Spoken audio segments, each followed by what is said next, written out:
So homeschool co-ops can look different for everyone. That's kind of the point, right? It's cooperative learning.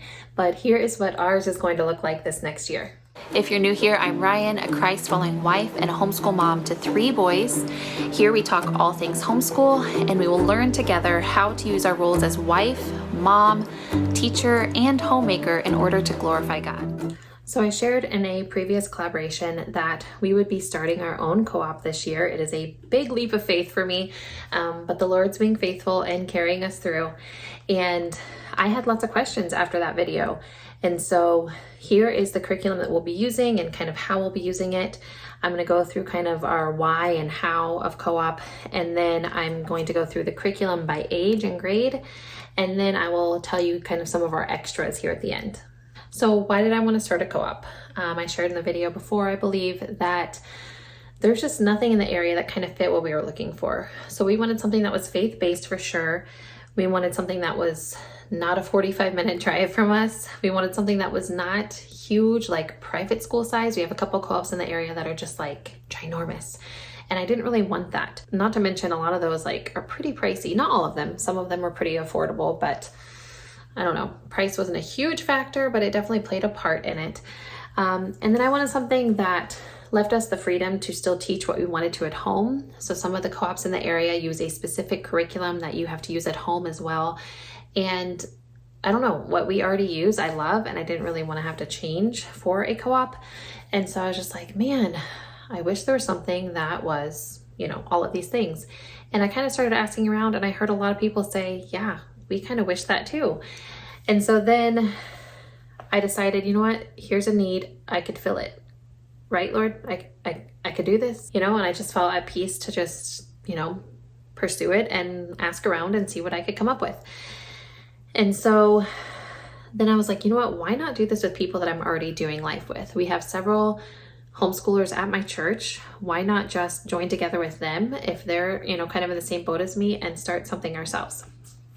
And so that's what we did. We are starting off pretty small. There's only 5 families, I think. But I expect that we will grow, or the Lord will do something else. I don't know. But this is an okay number to start with, I think. So for our actual curriculum and how we're going to be structuring our day, so for our babies and toddlers, it will just mostly be kind of a structured play. So this is everyone age 2-ish and under. We will have, a music time and a play outside time or walk outside time, depending on what kind of ages we have. And then just kind of a structured play, like, oh, we're going to build blocks, or, oh, we're going to, not just throw them all in a room and see what sticks type of thing. So just more of a read books, hang out, go with the flow, but have some sort of structure to your day. Feel to that. Now, pre-K and kindergarten. So this is everyone like 3 to kindergarten age. I might have a 2-year-old in there too. I'm going to kind of let 2-year-old moms decide, if they think they're ready for that or not. But we will be doing kind of a 5 in a row based program, but it's homemade. So I am creating this myself. I've already listed out all the books that we will be using for the year. And I have a list of, some more obscure books and then books that are more well-known, like The Very Hungry Caterpillar, stuff like that. So we'll read the book, which, for example, one of them we'll be using is 3 Days on a River in a Red Canoe.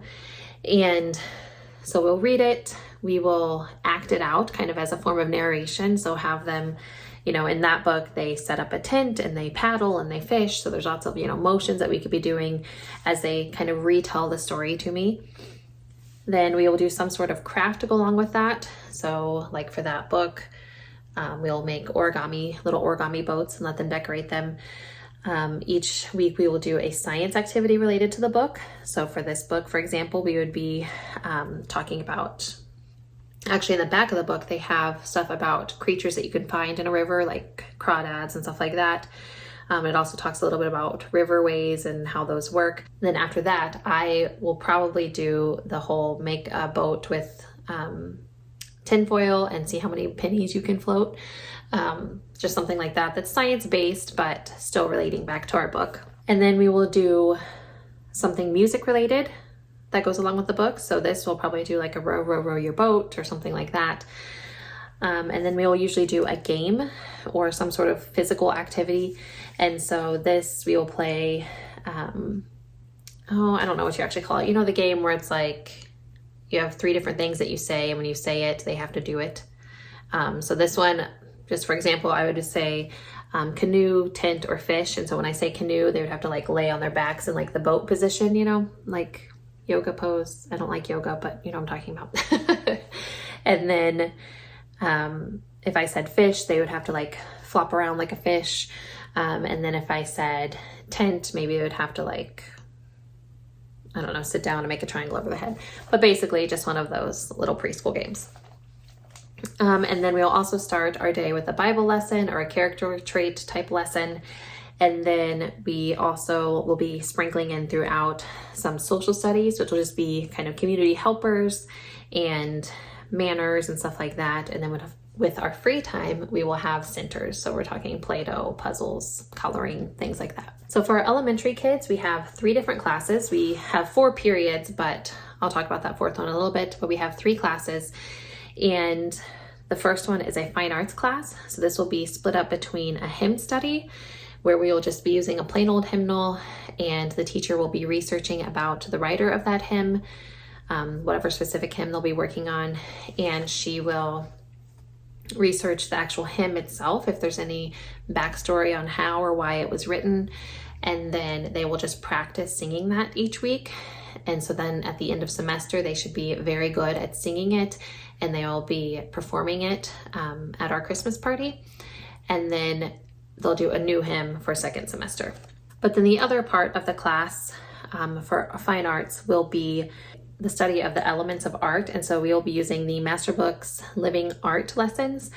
And so we'll be talking about lines and values and shading and colors and texture, you know, all those different things. And then at the end of each semester, they will also have a piece of art that they will showcase in our Christmas party and at their end of the year party, which is when they'll also be performing their 2 hymns. Each week they'll practice their skills just on like little mini projects, but at the end of semester, they will be working on like one big project showing the different skills that they've learned throughout the semester. And then we'll have a science class, and this year we are using Apology as Earth Science. And so everyone will have the opportunity, if they want, to do that at home. We will be doing that at home. But then when we come together, they will do a recap of the lesson, one to just refresh memory, but also for those who are not doing it at home, they'll kind of understand like what they learned in a kind of brief form. But then they'll be doing all of the experiments at CoOp, which I'm so excited about because I don't mind science experiments, but I just don't have time. I don't have time for that. And so to be able to pass that back off onto CoOp is going to be awesome. And then we have a world geography class, and we will be using Master Book's Passport to the World. This will be, you know, talking about cultures and languages and, you know, looking on the map, learning where different places are. And the teacher's going to just, you know, go over the information with them, and they're going to use some map skills. And then they will do some sort of, you know, worksheet or activity or game to kind of solidify whatever it is they learned about. So to start off each day, we will also have an assembly. So this is when we will do obviously like announcements. We will pray for our day. We will have a mini devotional time where one of the leaders will just come up and just kind of share something the Lord has been teaching them. And then we will also do presentations. So if you're familiar with CC, a lot of them will do kind of family presentations, I think they call them. And so we're going to do a similar concept where we work on our kiddos' public speaking. And that's something that I was terrible at for the longest time. And I'm still not great at it, but I'm not scared by it anymore. And so we'll have kind of a rotation going, and we'll have, you know, maybe a couple kids go each week where they can go up and they can do, you know, for those littler kids, it might just be a show and tell, like, this is my favorite teddy bear, his name is blah, blah, blah. And then they have time for questions. And so they have to kind of think on their feet and answer questions. And then the kids in the audience kind of learn how to be an active participant in the audience.